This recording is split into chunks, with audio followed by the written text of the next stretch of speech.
Baruch atah Adonai Eloheinu melech haolam shehakol nihiyeh b'dvarei. Amen. Okay, Yidden, good morning, welcome back. Thank you for joining us this fine morning as we continue our journey through Rebbe Nachman's Likutei Moharan. Ashreinu matov chalkeinu, an incredible privilege. Today's shir is sponsored anonymously for a refuah shalema for Shmuel Yehuda ben Tzvi, who is having surgery today and needs tefillas. Bezras Hashem, the learning should be as chus, as well as sponsored by Reb Zev Klein, Be'ilin Nishmas, his parents, Rivka Bryndel, Bas Tzvi Simcha, and Ya'akov and Yeshayo. The neshamas should have an aliyah. Bezras Hashem, B'Seich Shar Chayli Yisrael. We jump back into Torah Chof Beis, and just to recap from yesterday, we spoke about two chaysamais. Rebbe Nachman began the teaching with chaysam and chaysam b'say chaysam. There's a seal, and then there's a seal within the seal. And the Rebbe explained that the aspect of the first seal, the seal on the letter, as it were, right, the letter itself, is the aspect of the moichichim, the aspect of the feet, right? Those tzaddikim whose job it is, if they sense that there's a gzar din coming down on Klal Yisrael, to contain the din and to prevent the din from turning into din achzari. And the way that they do that is by going to Klal Yisrael and being moichiach them, right? Is to go around to Am Yisrael and to encourage them to do tshuva, if you don't mind just plugging this in, right? And to encourage them to do tshuva, which is the reason that there was din coming down into the world in the first place, shkoyach. And that's the aspect of the raglin. That's the aspect of the mayan chasum, right? There's a din Torah that's coming down to the world, and their job is to contain it. Mayan, to take the din Torah and chasum, and to put a chasima around it. And chasayim Torah bilimudai, right? Those tzaddikim are called the loim de Hashem. Kiviyachol, they're giving Hashem eitzah. They're telling HaKadosh Baruch Hu, contain the din, right? Like Moshe Rabbeinu, like Avram Avinu, we learned yesterday, those tzaddikim who weren't sufficing with HaKadosh Baruch Hu's expression of midas hadin, that they wanted to contain the din. Chasayim Torah bilimudai. But in order for the chasima to work, there needs to be a bechina of chasima, b'soich chaysam, right? There needs to be a chaysam on the outside of the letter. And that's the aspect of the yadayim, right, as opposed to the raglayim, which is the nekuda of emunas Chachomim. That in order for the inner seal to be accepted and to work, the people have to have emunas Chachomim, right? The people have to be willing to connect to the tzaddikim in such a way that they can onboard what's being given to them in a healthy way, right? That enables them to grow, that enables them to change and to transform and to thrive. And as we're going to learn, they have a healthy relationship with tzaddikim so that the musar is perceived by them in the appropriate way, and that it actually is able to be empowering and not chas v'shalom disempowering, as we're going to learn. And that's the inyan of the adayim. That's called the chaysam chitzain, right? That's the outside seal, which is necessary for the inside seal to be effective. Otherwise, you can have the inside seal, but if you have the outer seal that's broken, and people no longer have that connection to the rabbinate, they don't have a connection to gedolim, they don't have a connection to leadership, so then memela, all the efforts of the leadership are going to be in vain. And then you have the outer chaysam that's broken, and the inner chaysam that's broken, and then chas v'shalom, nothing changes, and the din is able to be mispashet. When the din is mispashet, what we have is the chaysam turns into the word nidas, which that is on the level of the raglayim, that's the inyan of chaysam. And when chaysam is nidas, so then that's the inner chaysam that's blemished, but there's the possibility for the outer chaysam to be blemished, which is the inyan of the yadayim, that from yadayim could either be a very holy place of vayhiyad of emunah, right, to be mekabel from the hands of the tzaddik, which require emunah, which require faith that's associated with the hands. If that's broken, then it turns into the inyan of kishuf. It turns into the inyan of a koyach acher, right? It turns into the concept of the chete egel, where Aaron HaKohen was taking the kshafim, right? He was taking the Indian of the magic, right? Miyadayim, from the hands of the Erev Rav. And therefore, that's the root of all Avodah Zarah. That's the root of all of the Indian of Tumas Nida, which is a Tumah of separation as opposed to a Tahara of unity and Yichud. And ultimately, that's why the word Yad, if you spell it out, Yud Vav Dalid, Dalid Lamed Taf, also spells Nidas, Gesundheitsstark, the same Indian of Nida, as well as why it is that the Gemara in Shabbos tells us that Avodas Alilim, Avodah Zarah is Metame Kenida. Those two things have a connection one with the other because it all has to do with the Chaisam. Okay, that was the Saidei Torah that we learned yesterday, and it really is Saidei Torah, and it's absolutely Saidei Torah, and perhaps the deepest there are. Unbelievable. So here we continue Eis Gimel. Likutei Rebbe Schus Yagan Aleinu V'al Kol Yisrael Amen. Says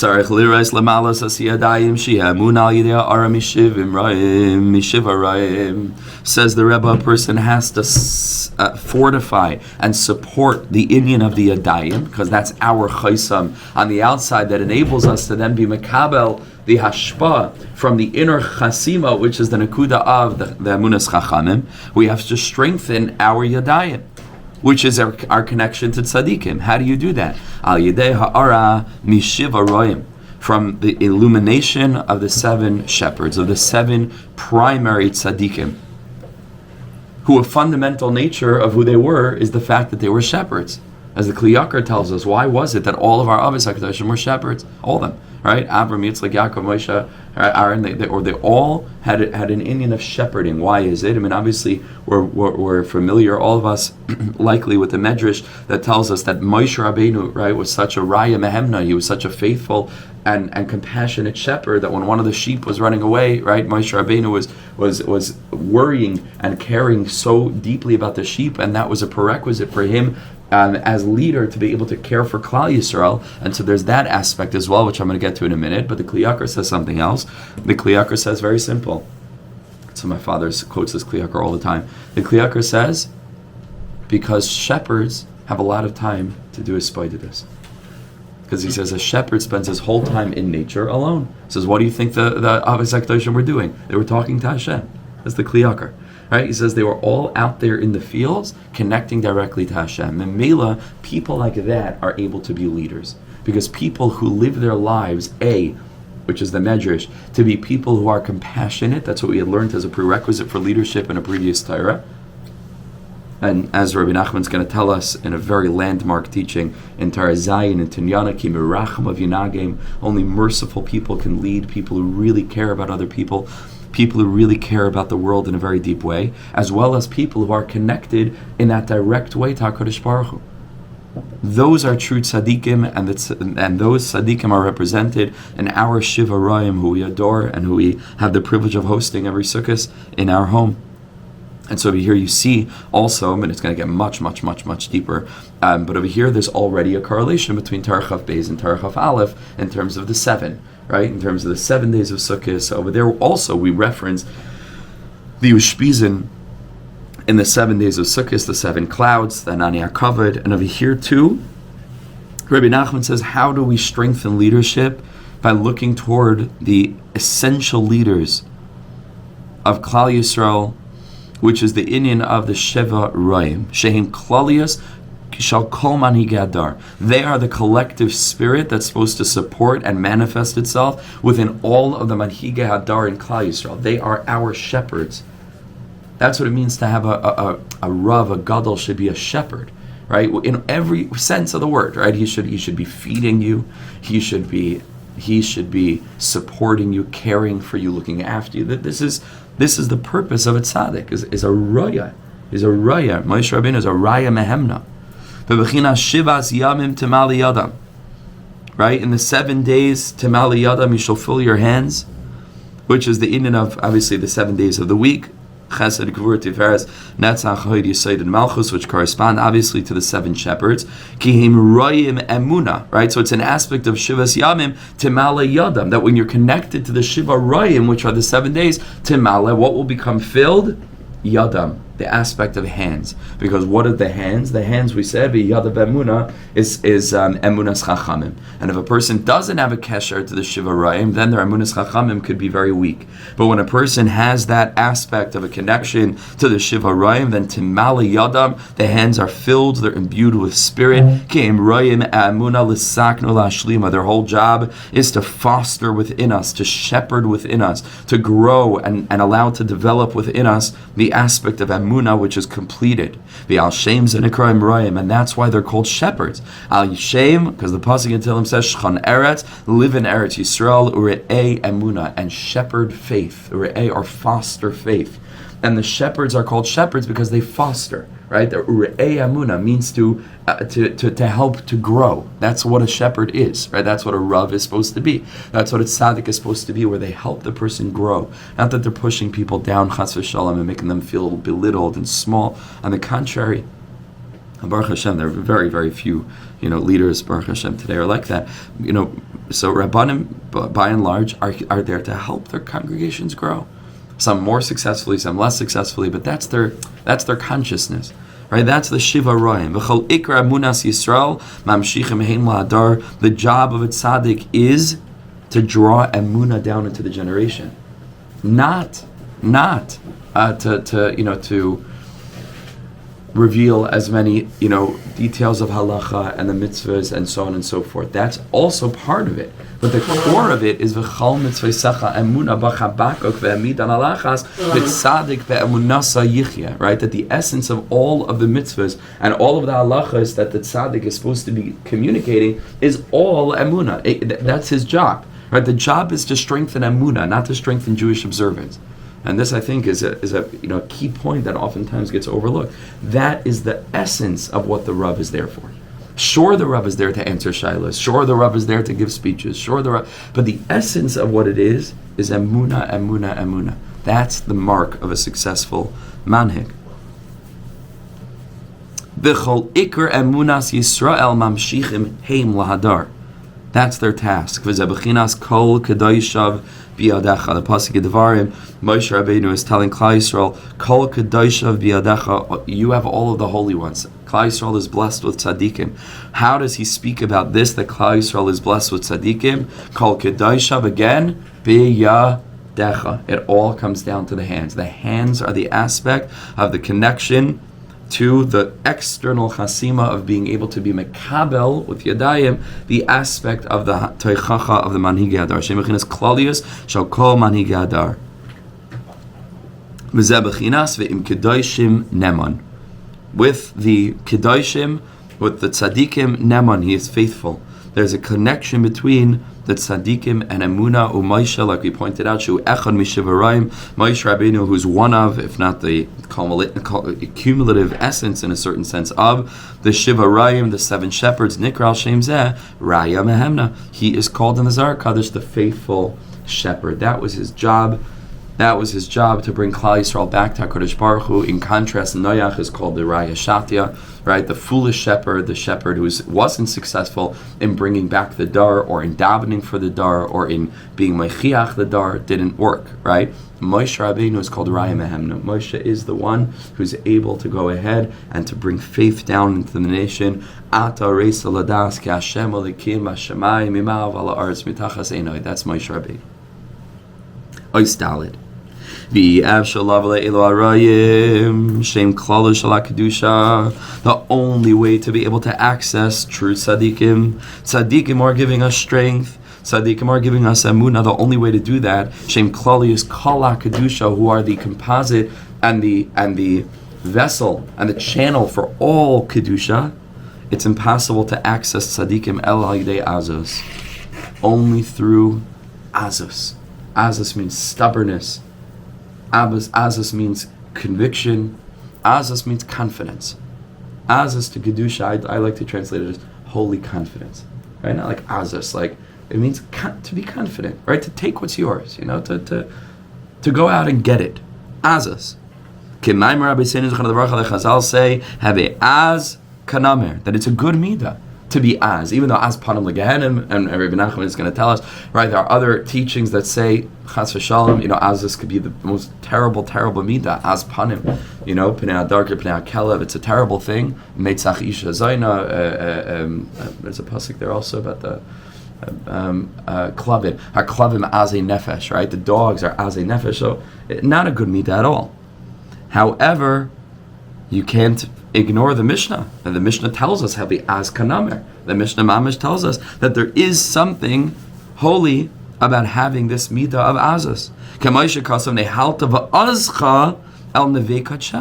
You led them with might, with strength, with ois el nevei kadshecha to your holy abode, to the Beis Hamikdash.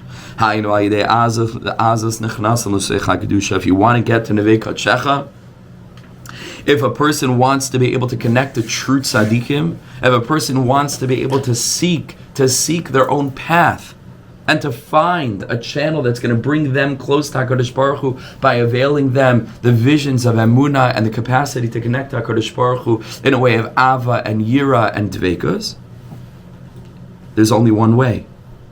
A person has to have the confidence sometimes to stand against the grain. A person has to have the ability to be able to chart their own path. That takes confidence. Because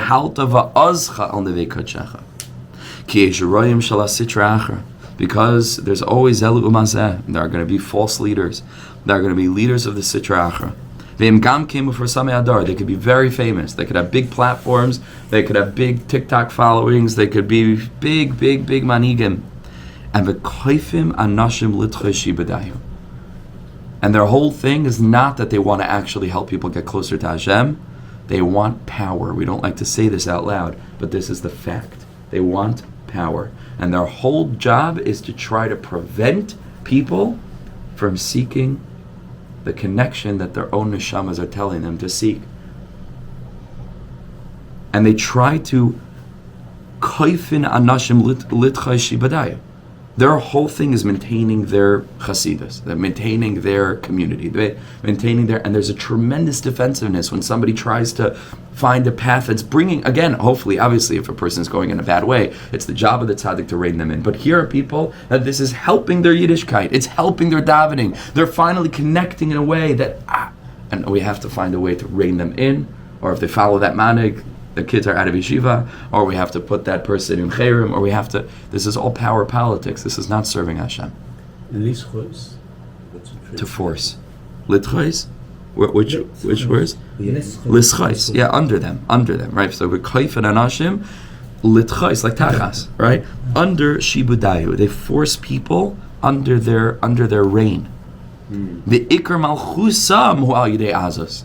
Their whole malchus is with Azus. Ki Azus, so deep. Malchus b'loi taga. The Gemara in Sanhedrin tells us, you know what Azus means? What does it mean to be a meiz? To have a malchus b'loi taga. And then that malchus should be without a crown. What's the inyan of a crown? Says Reb Tzaddik HaKayim Lublin. What's a keser? A keser in Kabbalah is associated with what energy of HaKadosh Baruch Hu in creating the world? It's the very first step in the creative process. What does it associate with? Ratzon. HaKadosh Baruch Hu wanted to create the world in such a way, umalchusai b'ratzon kiblu aleim, that he should be a melech. What's the difference between a melech and a moshel? A melech has the leadership because the people want him to have the leadership. A dictator has leadership because he wants it, and nobody else wants it. This is called Azus is Malchusa B'loi Taga. Doesn't mean that the king is without a crown. It means that the king's leadership is B'loi Taga of the people. It's without their will. It's not an inyan of Malchusa B'ratzon Kiblu Aleim. It's an inyan of Memshala. It's a dictatorial reign. It's a person who has power and is forcing other people to listen to them, even though they do not want and they do not connect. So the Rebbe says the whole leadership of the malchus of these other people is be'etzem b'loi taga. It's not really a malchus. Ve'hem keklavim ba'azusam. And you could understand why this would have been inflammatory. Rebbe Nachman was like 33 years old, and he was be'etzem, right? Everybody knew what he was talking about, right? So they didn't like this at all. They didn't like a person saying the truth. They did not like it. He didn't care. Because the emes is the emes is the emes. You say the emes, and it doesn't matter what the hashlachot are. There's nothing in this world more important than emes. There's nothing in this world more important than showing up authentically with what one believes. And if other people don't like it, that's fine. Presumably a person who believes something believes it for a reason. Hopefully they're humble enough to be able to enter into dialogue with a willing partner and to talk things out, and the other people will learn and they'll carry on, because we're just humans. For goodness sakes, nobody knows anything. We're trying to figure this bizarre experience out. And we have our very mighty convictions, but we have to live with truth. We have to live with truth. And this is b'bechinas the pasuk v'aklavim azei nefesh he'marayim. So the pasuk I quoted before in Yeshayahu, that I linked to the... I'm telling you. Okay, so it's not really Barsha Kivanti, because I just saw this a couple days ago. But, okay, so Malchusam... Okay. So the Rebbe is going to bring both of the sources that I just brought, okay? But I left out two words at the end of the pasuk. V'aklavim azei nefesh. The dogs have a spirit of azos, and the pasuk says he'marayim, and they are the leaders. Now the pasuk continues, but the Rebbe closes it there to say that these two things are connected. There are rayim whose nefesh is az. V'heim pnei hadar. And they are the face of the generation. They are the leadership, presumably. They're supposed to be leading. And this is what the Gemara says, that before the coming of Mashiach, pnei hadar ke pnei hakelev. So everybody else interprets it as the generation. Usually it's the leaders who are busy telling the dar, ay ke pnei hakelev, because look at you, and this is what it is, that before the coming of Mashiach, the pnei hadar will be ke pnei hakelev. Rebbe Nachman says, no. It's the leaders who are the pnei hadar. Pnei hadar means the outward facing, the Einei Eda, the ones that are supposed to be the panim of the dar. He says that's what it means. That in the generation before Mashiach, the people are going to be fine. The people are going to know what they want. The people are going to be seeking connection and depth and Chassidus and Penimiyus. And it's going to be the Pnei Hadar, Pnei Kalev. It's going to be the leadership that's terrified of losing control. Because to them it's about control. And even though they're given opportunities, this is something that works. This will bring your whole school back to Hashem. This will mamish encourage every single yid. We can't do it. Because why? Because why? Because of Messiah. Because what? Because you're afraid. You're terrified. Pnei Hadar ke Pnei Kalev. Is it the idea of them looking back, and like the dog looks back at the owner and says, oh, where does my owner want to go? Like he runs ahead and says, where does the owner want to go?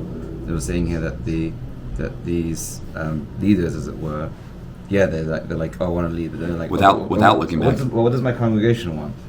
No, I would say lahepech. They're not looking back. They're not looking back. They're not looking back. So because the leadership has to be attuned to the people. That's what we learned in Torah Chof, which year I still have to listen to. Yeah, so we learned in Torah Chof, at the beginning of Torah Chof, the whole nekuda is that a compassionate leadership is connected to the people.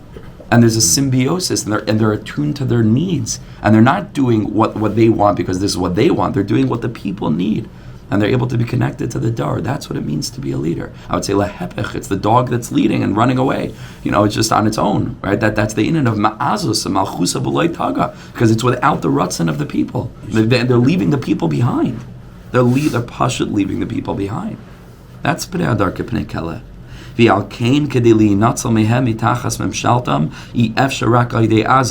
Rebbe Nachman, if there's any hope of finding the tzaddik emes, right? Of course, it's Rebbe Nachman himself, and obviously this whole story plays out with regard to this tzaddik, because what kind of azus does a person need to be able to stand up proudly and say, yeah, I'm connected to this tzaddik? You see, this is the internal dynamic of the way that the Rebbe's Torah is all revolved around the inyan of the Rebbe, and the inyan of Breslev, and the inyan of this path to Avodas Hashem, or many other paths that aren't quote-unquote mainstream. But the mainstream is not a stream. The mainstream is blocked up. Everyone needs help. Everyone's looking for something. But in order to do that, a lot of times it takes azus, because you have to counteract the azus of the hold that's upon a person, and a person needs to discover their own azus. They have to discover their own confidence to be able to stand up and say, I don't know what to tell you guys, but this ain't working for me. And it's not worth it for me, because YOLO, right? You only live once. This Rosh Hashanah is YOLO, right? You only live once. And so if you only live once, I'm not going to gamble my whole life away for somebody else's dream that isn't working for me. And it takes a person with strong confidence to be able to stand up and recognize that all of the early Hasidim were all of this nature. None of them were Hasidim. Today it's no kunst, a person's born a Chassid. They weren't born Hasidim. Each and every one of them was brilliant. They were Talmidei Chacham Mufhakim. Read a little bit about the story of Rebbe Nachman. The man was a Goyin Olam. He was the son-in-law by one of the Gedolei Adar.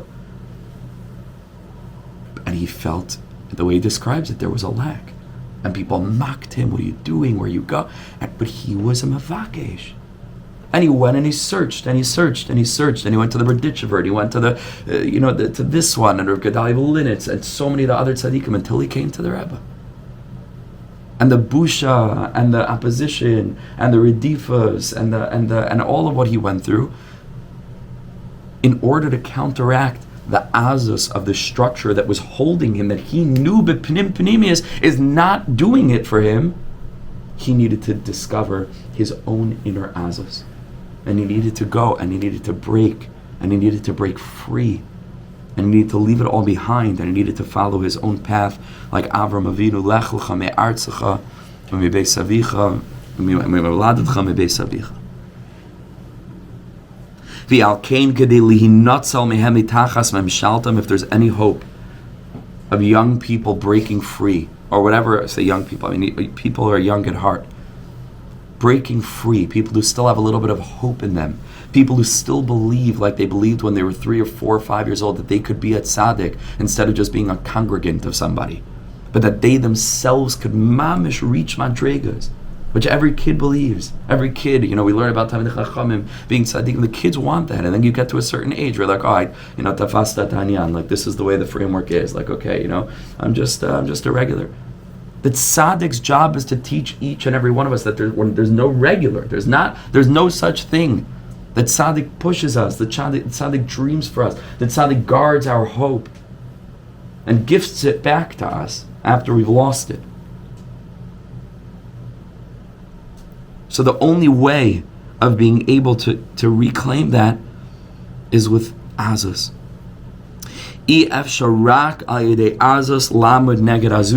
Essentially fighting fire with fire.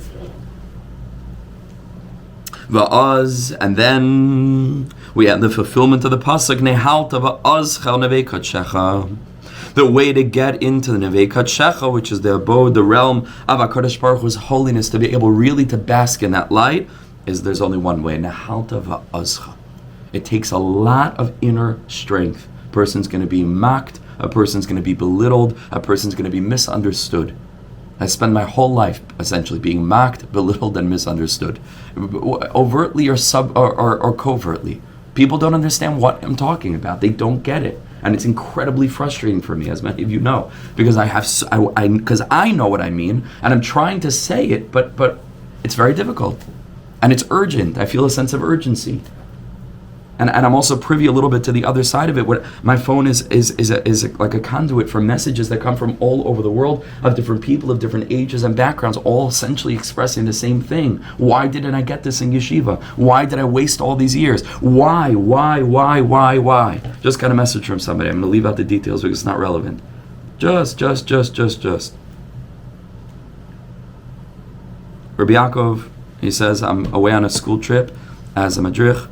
Just finished a late night, deep conversation with a boy who said the following: teens aren't doing things for themselves, meaning because they want to, rather for their parents to make them happy. The moment mommy and daddy protection is gone, they are shocked and overwhelmed by the outside world. They don't know what to do. Shocked by the dangers of growing online issues, shocked by it all. The education system isn't helping. Learning 45 minutes Gemara a day, treating it like a school subject and forgetting it the moment you walk out isn't helping anyone. Am I learning to make mom happy, my Rebbe happy, or am I doing it for me? We need to embed the Rebbe Nachman Torah into the education system to build a spiritual protection and to fortify the brain to prepare for challenges life may face. From personal experience, he says, I've tried adding it to a certain program and managed to teach some Torah.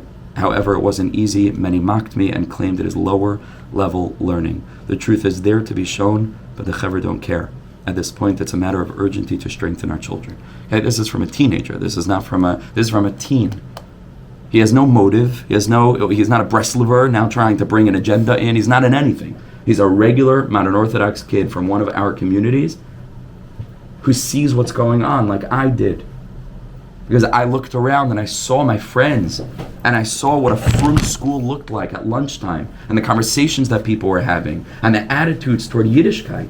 And this is a frum school. What in heaven's name is going on?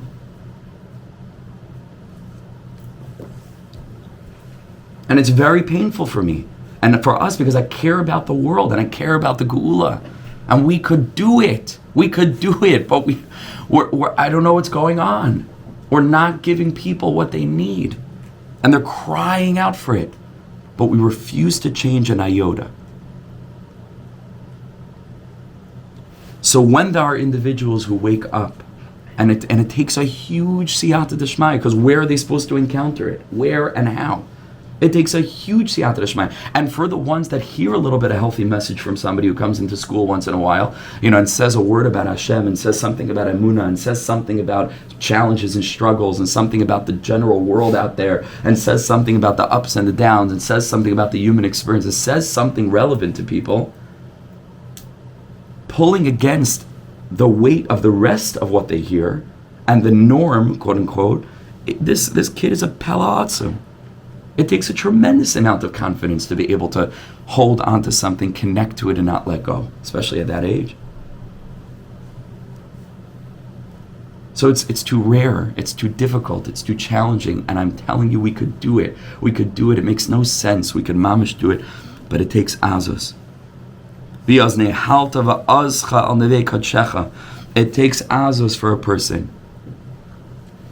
And again, this message is one of tens and tens and tens and tens and tens of messages. I wish I had saved them somewhere.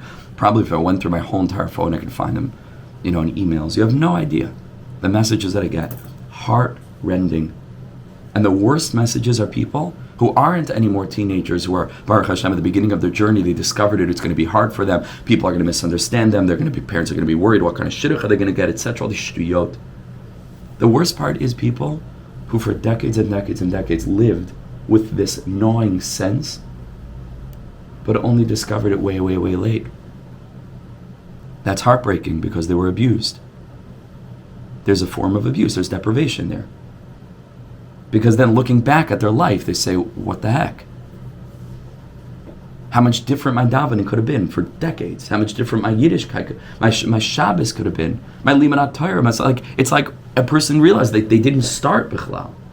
So obviously, Vashkach al Yoina, Kadosh Baruch Hu runs the world, and there's no such thing as looking back and saying, I wish. There's no wishing. If anything happened in a person's life the way that it happened, that's the way that it had to be. That's part of the Geulah of what Rebbe Nachman was trying to teach us. So a person cannot connect to the spirit of Penimiyus and then have these, misgivings about what they should or shouldn't have done. That's Penimiyus HaTorah gets you out of that mindset, legamri. There's no such thing, right? Everything happens at exactly the right time. But from this worldly perspective, if we could get it to people when they're in grade school, and if we could stop with the whole madness of a culture that's all just really structures of control, and we're able to mamish infuse this spirit from a young age and teach kids about hispodados and mainstream things.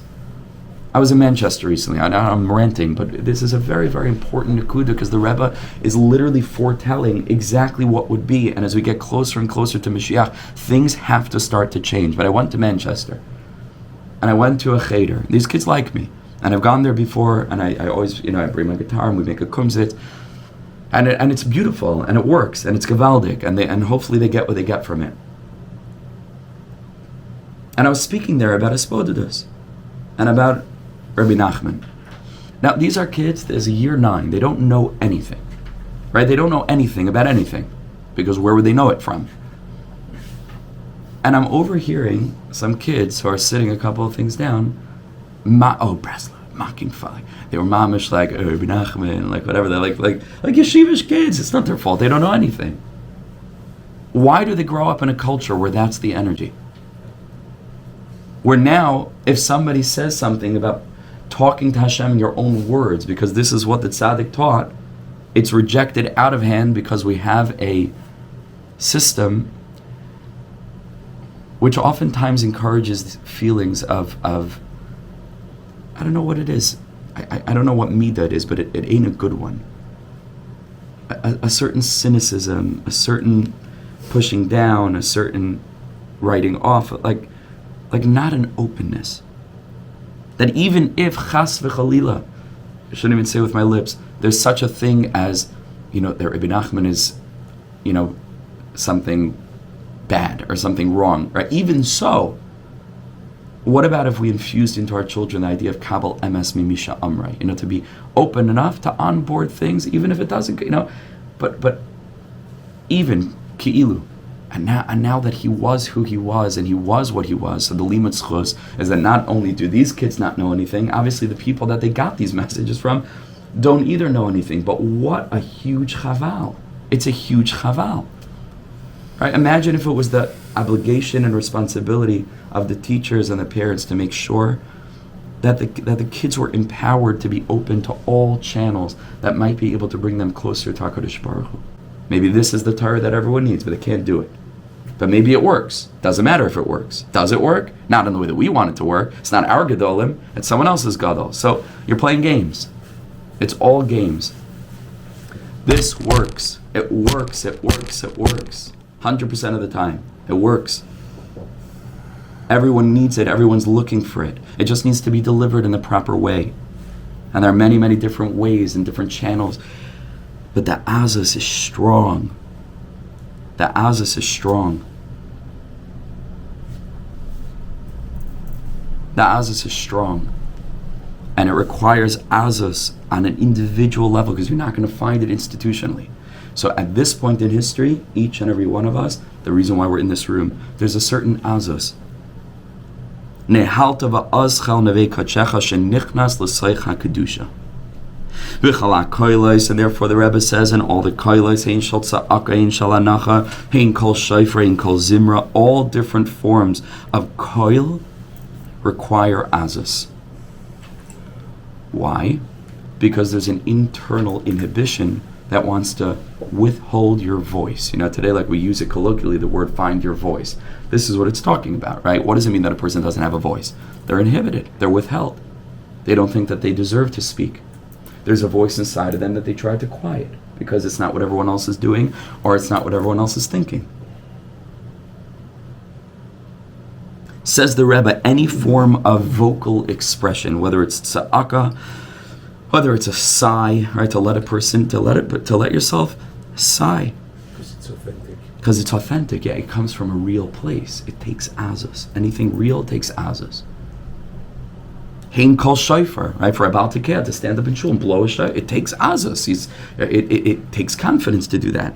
Hein kol zimra, certainly, right, to stand up and sing, there's an Azus there. But a holy Azus.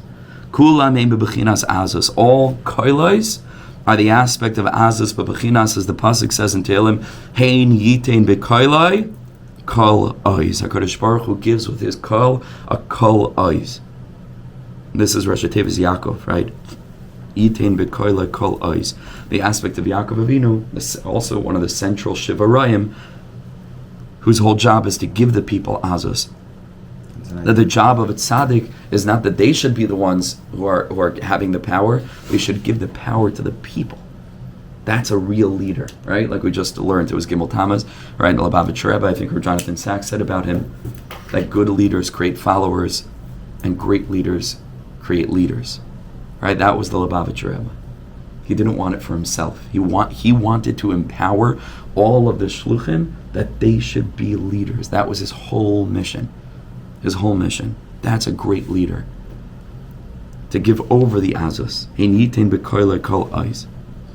Okay, now here we come to Eis Hey, which is very crucial. And if you just take the first half of this sentence, it sounds a bit bizarre, right? And you can imagine a person opening Likutei and reading, "V'tzarich kol adam l'rachim ma'oid al b'sar haguf." A person has to have a lot of compassion on the flesh of the body. So I heard from my Rebbe Tzvi Cheshen that there was once like a falafel store or something in Tel Aviv, and they put a huge sign on the outside. It says, "V'tzarich kol adam l'rachim oid al b'sar haguf." Dash Rebbe Nachman Breslev. I don't know if it was a joke or whatever, but things can be taken out of context. What does it mean? that Rebbe Nachman says a person should have compassion on the flesh. It's not talking about, stuffing your face with a falafel. What does it mean? Laharos loy mikol ha'ara u'mikol hasaga shaneshama maseges. You know what it means? To have rachmanas on the basara guf. That our Yiddishkeit shouldn't just be something that our neshama experiences, but rather it should be something that our guf is able to enjoy as well. Where essentially it isn't something that a person's doing because they intellectually have to do it or they're spiritually inclined to do it. It's something that becomes part and parcel of a person's whole identity. Where the guf, forget about the neshama, can you imagine getting to a level, the guf doesn't want to break, shmir sabris, eat with taiva, eat, the guf, not the neshama, and not the seichel, the guf itself. Because the guf has been so elevated into that realm of what it means to live life in accordance with the will of Hashem and the natural joy that affords a person, that the guf itself knows that this thing that maybe in a previous lifetime they thought was pleasurable is no longer pleasurable to them. They don't want that. The body doesn't want that. That's an extraordinary level. That's the pinnacle. That's the ultimate, if you think of it, that's the ultimate pratyistika interpretation of dira b'tachtonim. Right? That means essentially, what's dira b'tachtonim? We're supposed to turn this whole world into a dwelling place for the spirit of the divine. How does that play out in my own life? As the Rebbe is going to say, there's neshama and guf. The neshama is the bechina of HaKadosh Baruch Hu, chelik al-kamimal. The guf is the bechina of my own physical identity. To bring the chelik al-kamimal down into the guf is the bechina of dira b'tachtonim in the deepest way. That the body should also absorb the hasagas of the neshama. The pasuk says, "Umi b'sarcha loisasala." Don't look away from your own flesh. Right. So over there, it's talking about your own people. Right. And aniyet ircha kaidmin. And b'sarcha al tasalim. A person needs to take care of their own family. A person can't, look to start helping somebody else. You b'sarcha al tasalim. You take care of your own first. But the Rebbe interprets that pasuk in a very literal way. Mi b'sarcha al tasalim. Don't look away from your body. The body needs to be brought into it as well. Mi b'sarcha daika shalitalim enachem l'rachem al b'sarcha. Not to hide one's eyes from having mercy on the flesh. Haine b'sar gufcha. From having mercy on the flesh of one's body. Kitzrichem l'rachem o'oid ala guf. A person has to have tremendous compassion on the body. Lirais l'zakchay. To see, to rectify, and to refine it. To be able to show to it all of the lights and all of the illuminations and the perceptions that the neshama is able to be masig. Because the neshama of a person is constantly seeing very elevated things. The neshama subliminally is constantly, we learn from the Piasets now, woe is to a person who needs intellectual proofs to God when the neshama is like, what are you talking about? The neshama sees Hashem, the neshama is a chelik l'kamimal. What does a person need an intellectual proof? The neshama thinks it's bizarre. The neshama sees Hashem every second. The neshama constantly sends panim b'panim to Hashem. It's the guf that doesn't want to allow the vision of the neshama in. And it's Amalek that gets in between. But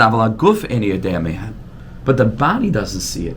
So we need to allow the perceptual experience of the neshama to overflow its banks and to wash over the entire body. Al kain tzarich kol adam l'rachem ma'od al b'sar haguf. There's only one way to do that, which is liros l'zakech haguf, which is to refine and to rectify, to purify the body. Ad shetuchal haneshama le'idiyah lo mikol mashu rayu maseges tamid keniska le'el, where the body itself, the physical body, will be a beneficiary of what the neshama is seeing, and the body feels it. And a person feels the tingling and the sense of a person's own body feels the sensation of dveikus. It isn't just something that's happening on an neshama level. The body feels it. The whole body feels it on every level. Liris hazach aguf. Right? Ad shetuchal neshama le'diyah mikol mashi ra maseges tamid v'chanal. Uksha aguf u'b'bechina zu hi toiv al neshama. Then When the guf gets to this level, it is very, very good for the neshama. You know why? Because many times the neshama falls from its level. But if the body is already tzach and ar, then even though the neshama had a yerida, imagine this, the body is so holy that the neshama is able to be elevated and to return to its madrega al yedei haguf on account of the body. Imagine the body is the one that's bringing the neshama back to where it needs to go, because even if on a neshama level a person is faltering, but if the body, I guess, is already accustomed hergel, right? Where a body is already having good hergel, where it's accustomed to certain ways of acting, behaving, because the body itself has sensed the way in which this is beneficial. Even if the neshama is in a lower state of katnos, the body won't allow it to carry out what the neshama doesn't mind carrying out, because the guf says, it's not on my watch. Because the guf says, I know what's good for me now, because I've already been initiated into a higher way of living. I don't want to do this. You see, the body sometimes knows better than the guf, than the neshama. The body keeps the score. There's wisdom in the body. And sometimes the body is able to remind the neshama of what it needs, a pella. That adarabba, through the pleasure of the body in a holy, proper way, then the neshama is able to remember, these are my tanugim also. That if a person eats mindfully and not with gluttonry, let's say a person's gotten themselves to the madrega where they're able to eat that way, so even if the neshama is not feeling it, the body knows, not pshat that it's better for the neshama, it's better for the guf. The body feels better, right? The whole mensch is experiencing the aspect of the Mishnah that tells us, Ashrecha ba'olam hazeh v'toiv lach la'olam haba. Right? Ashrecha v'toiv lach. So Chazal darshan, the word Ashrecha is ba'olam hazeh. The body feels that on the olam hazeh level, not v'toiv lach la'olam haba. That's oichet, emes. That's also true. But in this world, Ashrecha ba'olam hazeh. That's the point. That's what our kids need to know. That Yiddishkeit is not something that you have to sacrifice your olam hazeh for. There's two options. There's hell or paradise, and not in the next world. Here, that is not communicated. It's not communicated clearly enough. The whole purpose is that we want that our kids should feel good. We want them to live a good life. And we have the capacity to address that and to explain that and to present that. But ultimately, that's what it's supposed to be. The body is supposed to be feeling good. And if the body feels good, the neshama falls into a lower state of consciousness. The body says, doesn't matter, because it's not good for me. Once the body is along for the ride, it doesn't want to get trapped in quote unquote tanugim, in the pleasures of this world. It holds the line. The body holds the line. Even though on a neshama level he wouldn't have minded, a little excursion out into the realm of the Sitra Achra, the body says, I'm not having it, because it'll destroy me. This is an unbelievable sight, where somehow you can have the lower realm is plugged in on a subliminal level to a higher R than the neshama itself, bekat nusa, l'tanugim shalah. And because there are reshimas, because there are residual levels of spiritual impact that exist in the body, because it knows what kind of ha'ara and what kind of tainug it could have in this world, because of the tanugim of the neshama that have been shown to it. So through that, the body is able to bring the neshama back to its level. The physical brain with its memory, right, is able to bring the neshama back to a place which it lost, a higher level. The zebachinas, and this is the aspect, one of the most important psukim in the whole approach of Chassidus, mi besari echse eloka, from my flesh I see God. And this was the whole inyan of the Baal Shem Tov, which we learned and addressed in Torah Yud Ches. I believe it's Torah Yud Ches. Was it Torah Yud Tes? The person is able to find No, Torah, you test. A person's able to find the letters, right, in all the food. Mi besari echzeh leka. Like, dafka from the physical, we're able to access the spiritual. But here he says, no, mi besari daika, from a person's own flesh, from a person's own guf. Hainu ayidei besara guf yechzeh elokah. Hainu asagas alikus. Hainu sha'adam begufa yira v'yechzeh asagas alyonos. Shana shama masagas tamid kaniska le'el. The body is able to absorb the incredible ha'aras of the neshama. To grab. Echzeh? Oh, to hold on to. Beautiful. Sorry, echzeh eloka. Excellent. We'll just go a little bit further. Aval kishiyesh la guf azos. But when the body has azos, mi bechinas va'aklavim azay nefesh, like we said, hemaroyim, where a person's whole body is meiz, and the neshama isn't leading. Ein haneshama yechad l'lismech atzma v'liskarv l'guf l'idea la'me'asaga shala. So then the neshama isn't able to communicate with the guf, because the guf is out to lunch. The guf is not interested. The guf is in azos. Because the guf is not along for the ride, because the guf absorbed messages that Yiddishkeit is meant to make a huge distinction between the soul and the body, and you have to sacrifice the body, right, which is the way that I grew up, and most of us grew up. You have to sacrifice Olam Hazeh, and then one day I'll get paradise, right, which is a fundamentally oppositional message to that of the Baal Shem Tov, where lahepech, it's the best thing that will ever happen to your body, to be an Oved Hashem, meaning Ashrecha ba'Olam Hazeh, but that's not usually the way we think of it. This world is an incredible place, an incredibly enticing place. You have to sacrifice your whole Olam Hazeh experience, that maybe one day you'll get Olam Haba. So there's a distinction between the neshama and the guf. There's azos. The guf is in azos. Masha guf az v'chazik ba'taivos. The guf is still strong in the taivos. The guf doesn't have any reason to want to break away. V'tzarich leza azos to kedusha. So you know what will be needed then? Hainu koilos haniska le'el. Koilos. A person needs to scream. A person needs to cry out, meaning a person has to get to the point in their life where they want to break out of the stream of where everybody else is flowing, because it's magil, it's disgusting them. It's gil nefesh. They're nauseated by it.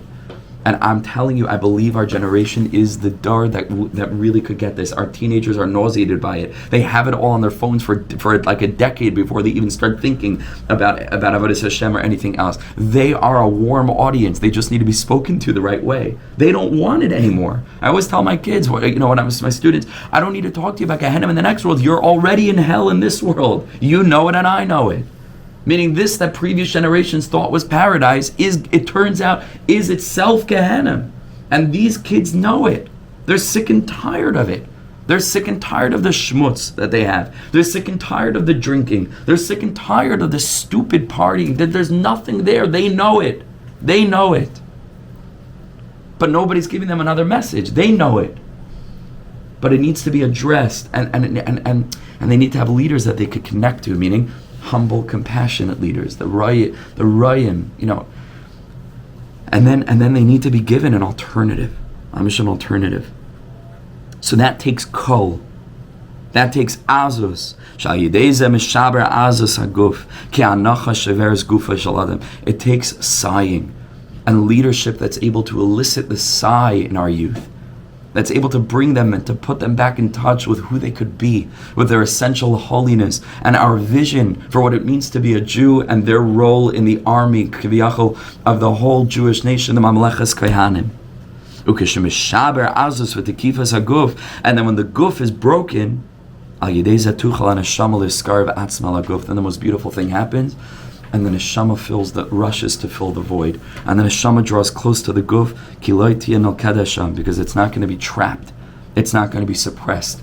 And then the neshama is able to rise. But it takes individuality. It takes the willingness to be able to empower each and every one of our teens to seek their own connection to HaKadosh Baruch Hu. It takes giving them options so that each person can connect to their sharish neshama. It takes letting go of our control, which is our azas, which is a malchusa b'loy taga. Because the kids don't want it. Because the kids are trying to connect to something else. They just literally do not know where to look. Hashem should bless us that we should be part of the solution and not part of the problem. Yeshua, thank you. Thank you so much for listening.